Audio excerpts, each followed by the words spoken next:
Joining me in our session, Dynamics GP to Dynamics 365 Business Central, when is it the right time to transition, is Patty Schreiber, who is the practice lead for our Dynamics GP practice, and Don McNulty, who is a solution architect in our Dynamics GP team. Thank you for joining us today, Patty and Don. I will pass it over. Excellent. Thank you, Tess. Thank you and welcome everybody. So happy that you have taken some time to join us. I think that we'll be able to share with you some great information on how we can support you and how you can determine when the right time is for you to transition. So first of all, we will talk about the current state of Dynamics GP, the support roadmap, and then move into technology, talking about cloud, on-prem, and SaaS.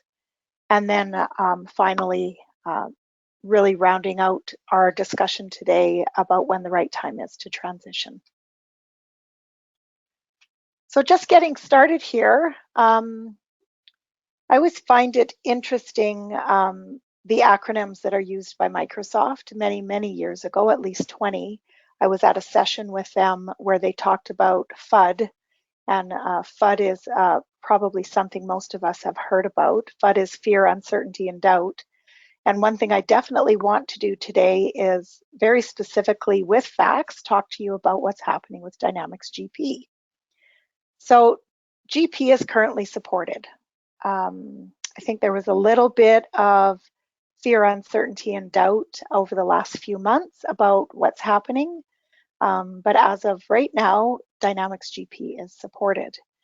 And Microsoft is committed to releasing 3 updates per year through to 2028.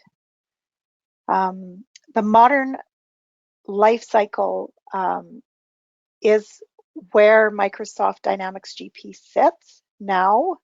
What that means is that customers will receive at least, 3 updates per year.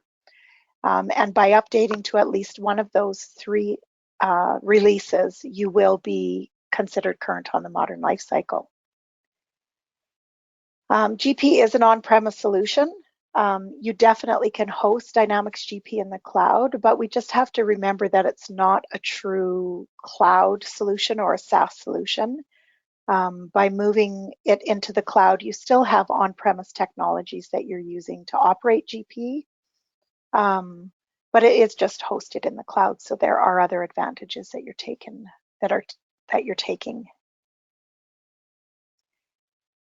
And finally, Dynamics GP is not architected to integrate fully with other modern business technology and tools.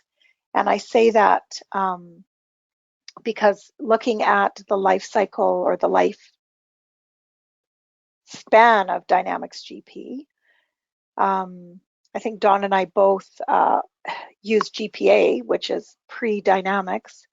It was never architected to work with the tools that we're seeing today.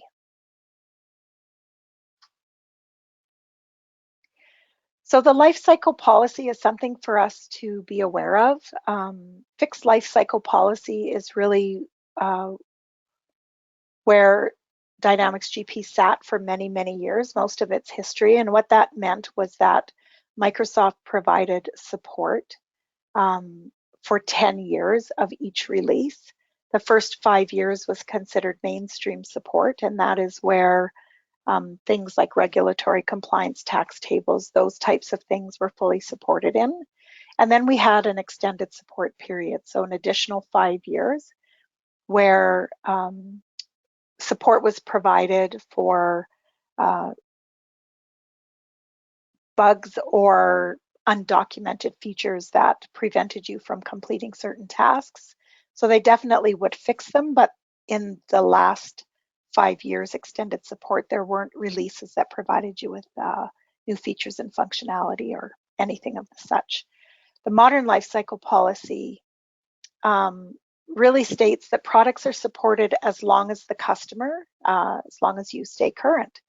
And so Microsoft also will provide a minimum of 12 months notice before ending any support for a product under this policy.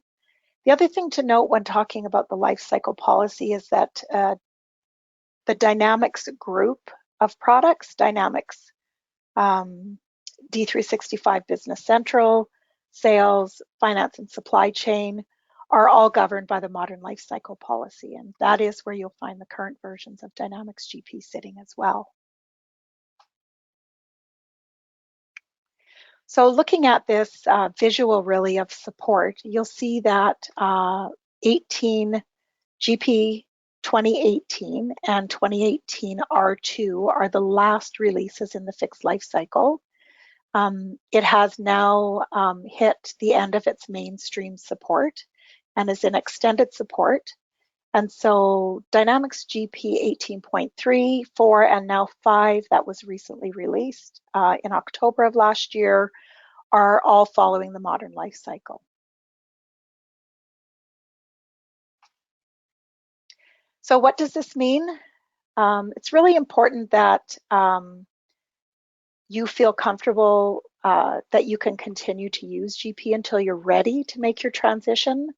The last thing we want, I think the last thing you want, is to feel a bit scared into moving before you're ready.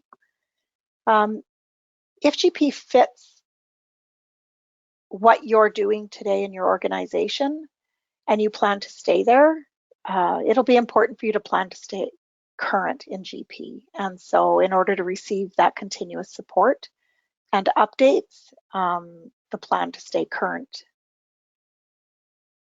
And finally, the other thing I think is in your best interest is to make sure that you take advantage of any promotions that are available to move you over to the cloud, to Business Central, allowing you to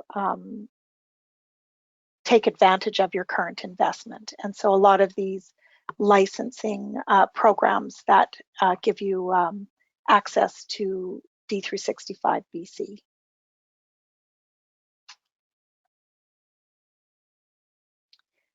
Now moving over to speak a bit about technology.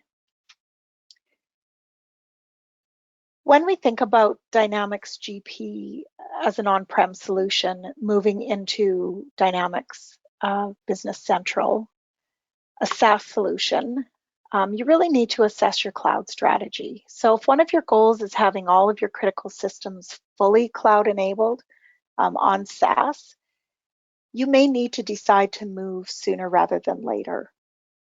Now, if some of your goals are really increasing the mobility of your workforce, allowing your teams to work from anywhere, and Dynamics GP is meeting the needs of your organization, then you could look at the hybrid cloud hosting options. Keep in mind that when you move to SaaS, upgrades become non-existent. So if you are continuing on with Dynamics GP and moving into the cloud with that solution, it's still an on-premise solution, and your upgrades, updates, etc., will still be done either by yourself or by Encore. One thing to remember is that Microsoft has no plans to have Dynamics GP delivered in the SaaS model, and I think that that's important as you assess your cloud strategy. There are many drivers to move to the cloud. Realistically, looking at whether your organization is agile, able to adapt to some of these things that are changing very quickly. Looking at meeting the needs of your workforce, providing good user experiencing and allowing your team members flexibility and mobility are some of those drivers. I think that the new workforce has a basic expectation now that they can work from anywhere, that they have that flexibility. And unless you have deployed Dynamics GP specifically to allow for that, it definitely is a challenge to access it remotely. And so increasing your business's agility to stay current and scale and roll out new capabilities is definitely something to consider in this as drivers to move to the cloud. And over time, I definitely have seen that technology is one of the biggest drivers for change. The lifespan of technology is not finite. As technology evolves, we need to evolve with it. I think we all saw 3 years ago with the onset of the pandemic, many organizations were faced with having to work from home with very short notice. And there were a lot of unknowns and surprises, from just providing access all the way to some of the procurement hurdles we're seeing even today with technology. And another trend that we're seeing with technology, because it's continually changing, it's harder and harder to support. And a lot of organizations we see are outsourcing their IT, engaging in third-party IT providers. The days of a jack of all trades is kind of by the wayside. It definitely is something that is not going to slow down. If you are moving to the cloud, you have the opportunity then to redeploy some of those internal resources. Based on some of the customers that I've supported over my lifespan, I definitely have seen a lot of organizations have accounting people that support their ERP. And so that is kind of changing with the technology. Overall, the world is moving to the cloud. We see that everywhere. If you think about Microsoft 365, how it integrates all of your systems, the apps that you use at work or at home, all of those things are really, really changing and moving to the cloud. And another thing to consider is the security and the consequences of when there's a breach with some of that security. So I'd like to invite Dawn to speak about security for us. All right, well, thank you very much, Patty. So I'm going to talk a little bit about security today. So one of the challenges of moving to the cloud and on-prem is, what do you do each year for your spending on security? Like, can people get into your system? How do they get into your system? Are you open to attack from external locations? Most organizations today don't have the manpower internally to proactively implement and manage and monitor everything.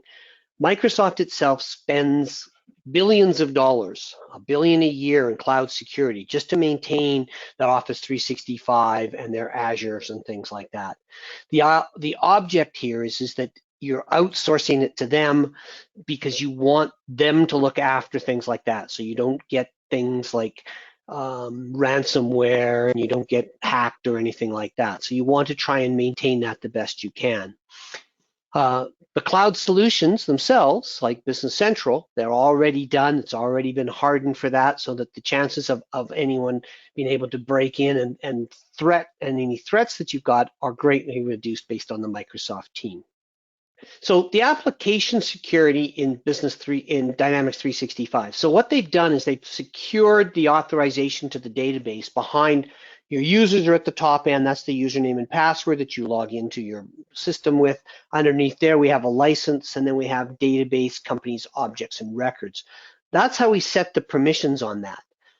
Contrasting that against the Dynamics side, the Dynamics GP side, is we have a SQL database and a workstation. So once they're into the workstation, they have complete and total access to the SQL database. So it's very much more difficult to secure.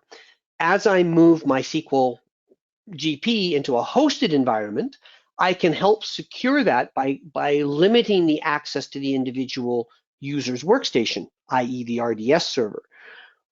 But it is always, it's a more secure environment to have a layered approach that Business Central has got built in. And that is the biggest reason why GP will never become a cloud-based application, because it would be too much of a change in the underlying structure of the database in order to handle this kind of application security. So I don't know, there's some interesting stats from IBM. 287 days to identify a breach. Breach was healthcare, the longest data, how long it takes to recover. These times and the amount of data loss and the amount of bad press and publicity we've all read about. We all know when they happen. We know that things are missing and things like that. We want to make sure that you've got your data and it's secure. A lot of smaller organizations feel just because they're small, they're not a target.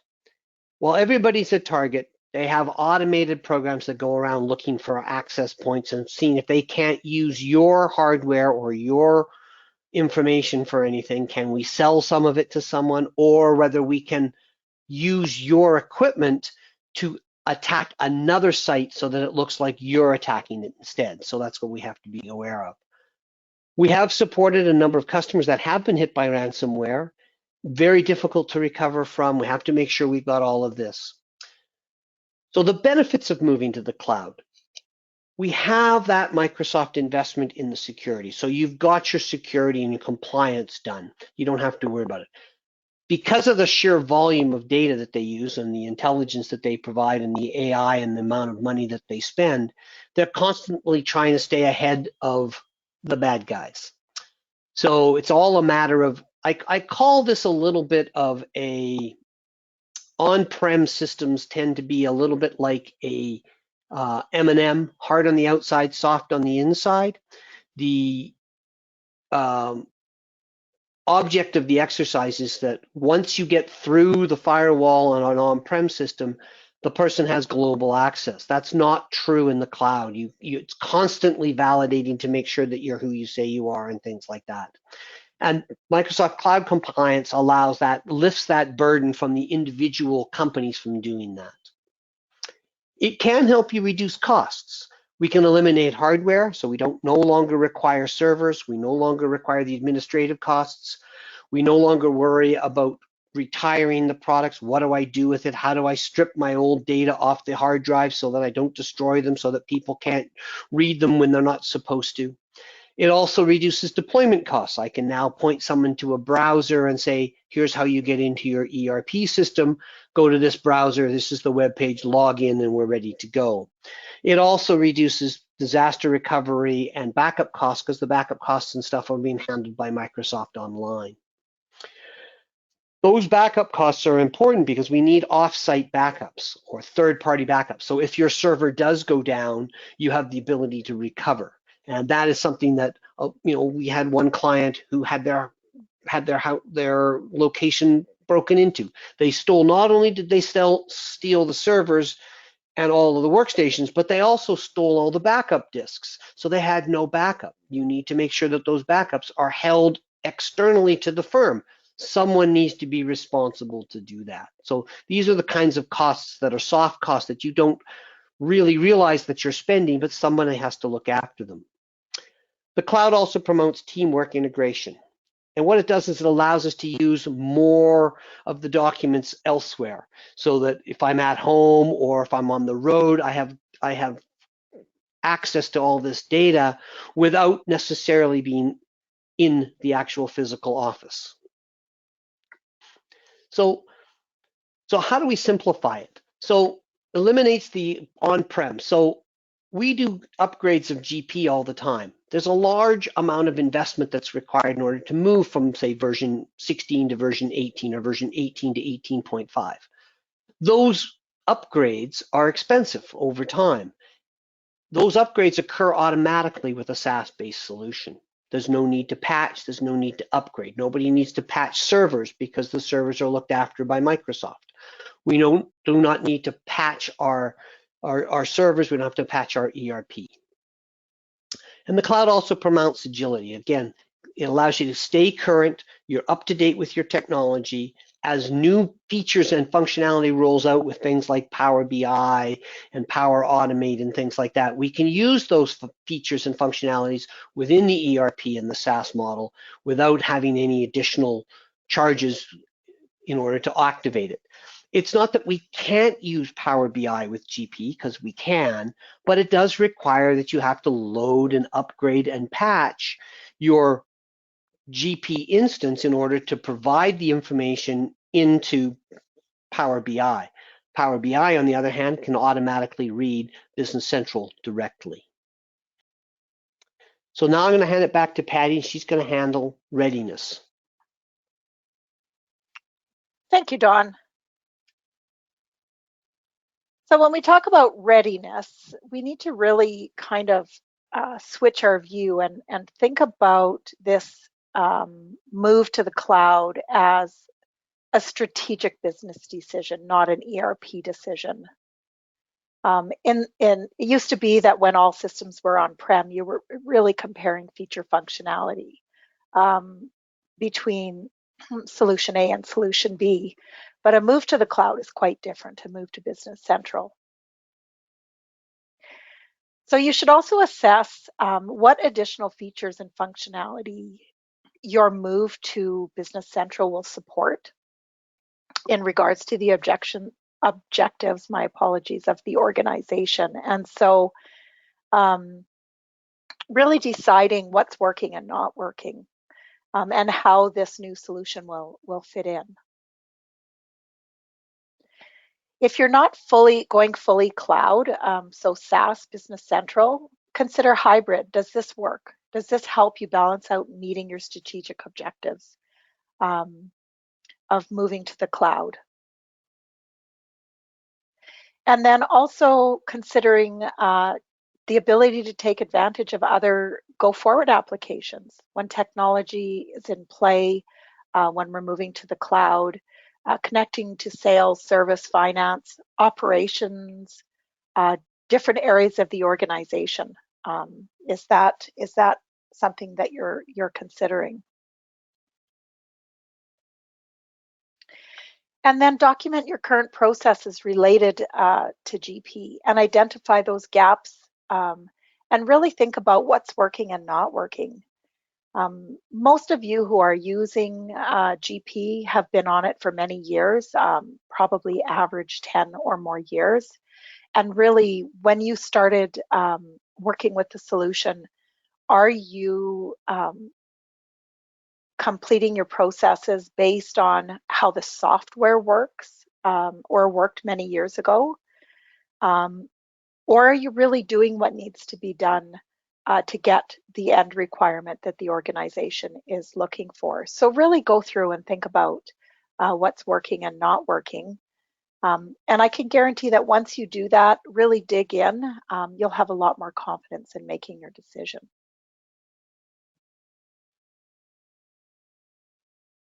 So when is the right time to transition? As you can tell by the many different facets of topics that we're covering in a very short period of time.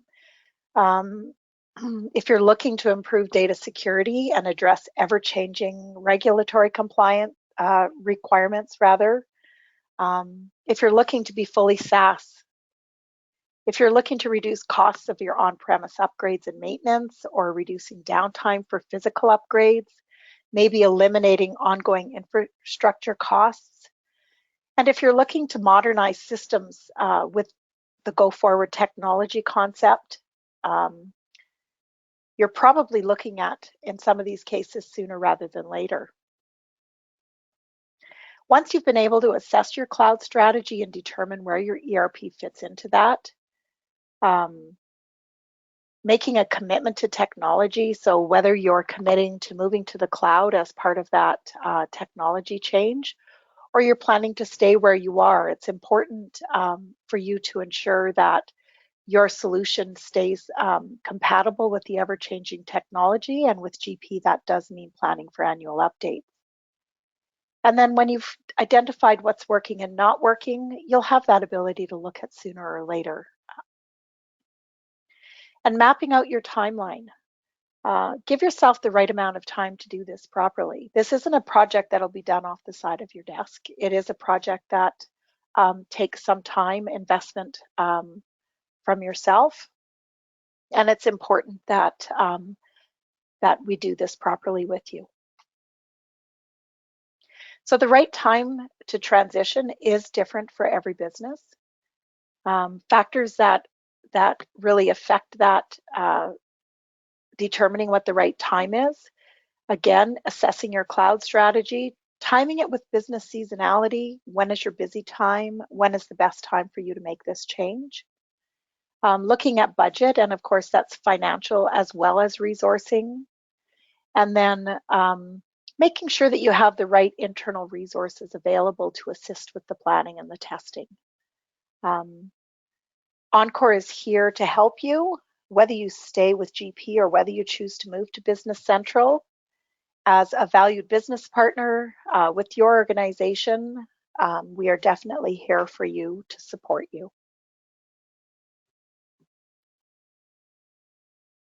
That was great. Thank you, Patty and Dawn. Thank you, everyone.